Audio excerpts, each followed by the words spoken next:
Hi guys, आज की video में आप सभी का स्वागत है। इस वीडियो में हम एक बहुत ही बेसिक सा प्रोग्राम बनाने वाले हैं, जिस प्रोग्राम की मदद से हम किसी एक गिवन इंटीजर में ये चेक कर सकेंगे कि क्या ये इंटीजर इवन है या फिर ये इंटीजर ऑड है। ठीक है, अब किसी भी इंटीजर को इवन या ऑड कैसे डिटेक्ट करें, इस बारे में पहले बात कर लेते हैं। देखिए, इवन नंबर क्या होते हैं? इवन नंबर वो नंबर होते हैं जिनको आप 2 से डिवाइड करते हैं तो रिमाइंडर 0 आता है, यानी कि वो उसको कंप्लीटली डिवाइड कर देते हैं। ऑड नंबर वो नंबर होते हैं जिनको डिवाइड करने पर 2 से आपको कुछ ना कुछ रिमाइंडर बचता है। ज़्यादातर 1 रिमाइंडर बचता है, बट हम यहाँ पर ये बात करते हैं कि कुछ रिमाइंडर बच जाता है। अब यहाँ पे जो कंडीशन है वो हमको क्या लगानी पड़ेगी कि अगर हम किसी भी नंबर को 2 से डिवाइड करते हैं और रिमाइंडर में 0 आता है, यानी कि वो नंबर क्या होगा? इवन होगा। इसी वजह से क्या हुआ है, उसको कंप्लीटली डिवाइड कर चुका है, इसी वजह से रिमाइंडर 0 आया है। बाई चांस कुछ भी रिमाइंडर बच जाता है तो वहां पर वो चीज़ ऑड हो जाएगी। अब इस चीज़ को लिखने के लिए हम इफ़ एल्स स्टेटमेंट का इस्तेमाल करेंगे। अब इसको कैसे इस्तेमाल किया जाता है या फिर इसकी कोडिंग कैसे होगी, ये मैं आपको स्पाइडर पाइचाम में अपनी जो मेरे पे स्पाइडर का आईडीएलई है उस पर मैं जाके आपको दिखाता हूँ। तो चलते हैं। तो यहाँ पर हम अपने स्पाइडर के आईडीएलई पर आ चुके हैं। इस पर मैं पहले से लिख चुका हूँ, find out the given number is even और ऑड। यानी कि हम यूज़र से कुछ इनपुट लेंगे, एक नंबर, और उसको चेक करेंगे कि क्या ये नंबर इवन है या ऑड है। अब ये कैसे करेंगे, इसके लिए यहाँ पे थोड़ी बहुत कोडिंग लिखनी पड़ेगी। तो स्टार्ट कर देते हैं। पहले मैं थोड़ा बहुत यहाँ पे यूज़र इनपुट लिख लेता हूँ, उसके बाद मैं आपको समझाता हूँ। तो यहाँ पर मैंने एक लाइन लिखी हुई है जिसमें मैंने लिखा हुआ है कि number equals to INT input please enter a number. अब यहाँ पे आपको सब कुछ मैं पहले से बता चुका हूँ, तो दोबारा बताने की ज़रूरत है नहीं कि यहाँ पर हम नंबर में एक इंटीजर इनपुट ले रहे हैं, यानी कि इनपुट ले रहे हैं जो कि स्ट्रिंग होगा, उसको बाद में इंटीजर में कन्वर्ट कर रहे हैं। अब इसके बाद हमने चेक करना है कि क्या ये नंबर जो भी हमारा यूज़र इनपुट कर रहा है, अगर हम इसको 2 से डिवाइड करेंगे तो रिमाइंडर क्या बचने वाला है। अब रिमाइंडर को फाइंड आउट करने के लिए हम पे एक ऑपरेटर था जिसको हम मॉड्यूलस बोलते हैं, यानी कि कुछ इस तरीके से हम लिखेंगे नंबर मॉड्यूलस 2। ओके, तो ये हमारा लॉजिक है जो हमको बताएगा कि क्या हमको मिल रहा है। अब यहाँ पे मैं इसको प्रिंट करके देख लेता हूँ। Print save.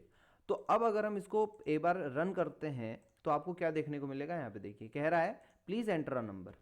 तो हम यहाँ पे 11 एंटर कर देते हैं, और इसको जब मैं एंटर करूँगा तो मुझे यहाँ पे क्या दिख रहा है, रिमाइंडर 1। ठीक है, अब यहाँ पर इसको दोबारा रन करके एक बार कोई इवन नंबर डाल के देखते हैं। जैसे कि यहाँ पे मैं 8 डाल देता हूँ तो रिमाइंडर क्या आ रहा है, 0 आ रहा है। तो हमें पता है कि जब भी हम इवन नंबर डाल रहे हैं तो रिमाइंडर क्या आ रहा है, 0 आ रहा है। तो हम यहाँ पे एक लॉजिक बना देंगे जिसमें हम लिख देंगे, सबसे पहले हम एक रिमाइंडर नाम का एक रैम वेरिएबल बना लेते हैं जिसके अंदर हम नंबर मॉड्यूलस 2 इस चीज़ को हम सेव कर देते हैं। अब हम चेक करेंगे इफ़ रैम इक्वल्स टू 0। ठीक है, ये हमारा ऑपरेटर चल रहा है। कॉलन कॉलन लगाने ज़रूरी है क्योंकि सिंटैक्स है इफ़ का। एंटर। यहाँ पे आपको दिख रहा होगा ये जो 4 स्पेसेस आपको दिख रहे हैं, ये आइडियली की वजह से खुद आ गए हैं।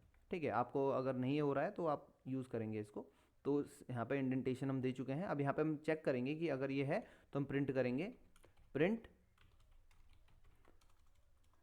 द गिवन नंबर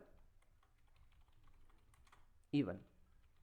ओके, तो ये हमारा हो चुका है। और अगर ऐसा नहीं हुआ, एल्स, यानी कि REM यानी कि रिमाइंडर जो है अगर वो 0 नहीं हुआ, 0 के अलावा कुछ भी हुआ, तो एल्स के अंदर ये जाएगा।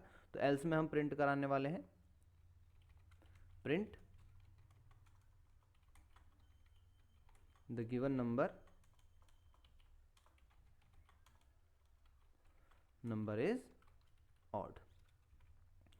तो यहाँ पे हमारा ये कोडिंग पूरी हो चुकी है। हमारा एक पूरा का पूरा नंबर हमने प्रोग्राम बना दिया है जो हमारा देखेगा कि जो भी हमारा नंबर है वो इवन है या ऑड है। रन करके देखते हैं। यहाँ पे हमसे एक नंबर पूछ रहा है, हम लिख देंगे 56। Enter. The given number is even. Next, again run करते हैं, 55। Enter. The given number is odd. तो ये हमारा प्रोग्राम था, बहुत ही सिंपल, बहुत ही लॉजिकल। अब इसमें हम एक एडिट कर सकते हैं। एडिट क्या कर सकते हैं कि जहाँ पे हमने REM equals to number modulus 2 रखा था, ये हम एक वेरिएबल ये यूज़ हम एक्स्ट्रा कर रहे हैं, इसकी जगह पर हम क्या कर सकते हैं, हम डायरेक्टली इस चीज़ को कॉपी यहाँ पर यूज़ कर सकते हैं। नंबर मॉड्यूलस 2 इक्वल्स टू 0, अगर नंबर को जब 2 से डिवाइड कराओ तो रिमाइंडर जो भी आएगा वो अगर 0 है तो इवन करेगा वरना ऑड करेगा, और सेम चीज़ को अगर हम रन करेंगे तो सेम आंसर आने वाला है, कोई चेंज नहीं आएगा। 55 enter, the given number is odd. Okay, तो आज की वीडियो के लिए इतना ही। होपफुली आपको सब समझ में आया होगा। ये छोटा सा प्रोग्राम था, ऐसे ही 2-3 प्रोग्राम और हम बनाएंगे जिसकी वजह से आपको इफ़ और एल्स में कोई भी कन्फ्यूजन नहीं रहने वाला है। तो अगर ये आप वीडियो आपको अच्छी लगी तो आप इसको लाइक कर सकते हैं, मेरे चैनल को सब्सक्राइब कर सकते हैं ऐसी वीडियोज़ के लिए। Thank you.